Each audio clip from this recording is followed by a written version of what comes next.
Well, what is a lag poker player? Of course, it stands for loose aggressive, so a lag plays a wide range of hands pre-flop, and when he plays those hands, he's aggressive. He's much more likely to bet than check. Let's take a look at what a lag does pre-flop, flop, and then on the turn in the river. A lag, as we said, plays a very wide distribution of starting hands. On average, lags play up to about 30% of hands in Texas Hold'em. So the top 30% of hands, what does that look like? Well, it includes hands as weak as, at the bottom of a lag's range, are hands like 9-8 off, any pocket pair down to 2-2, Jack 9 off,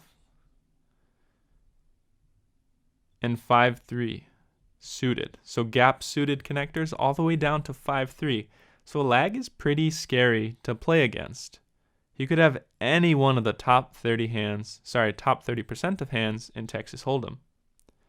Because he's playing such a wide range of hands, and it's hard to figure out what he has in the flop, he's going to use that to his advantage.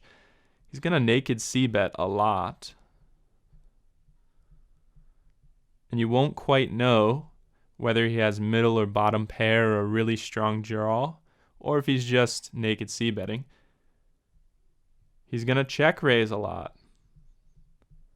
And good opportunities that he sees to check raise are when he has middle or bottom pair, or when he has a strong combo draw.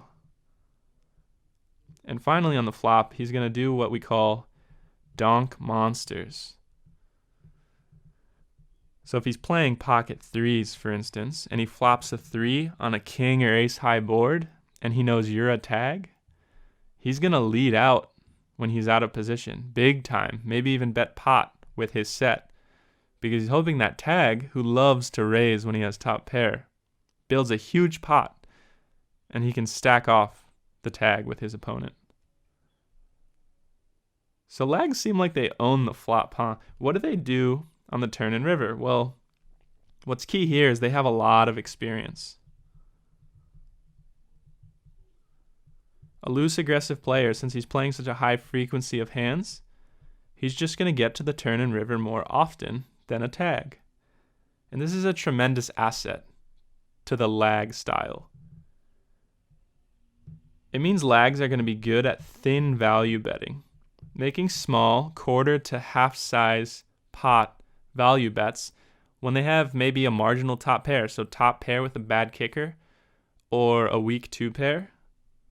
Lags are good at making thin value bets and getting paid off, of course. Lags will also make very well-timed turn and river bluffs. Something that tags aren't comfortable doing, because when they get to the turn and the river, they generally have a hand.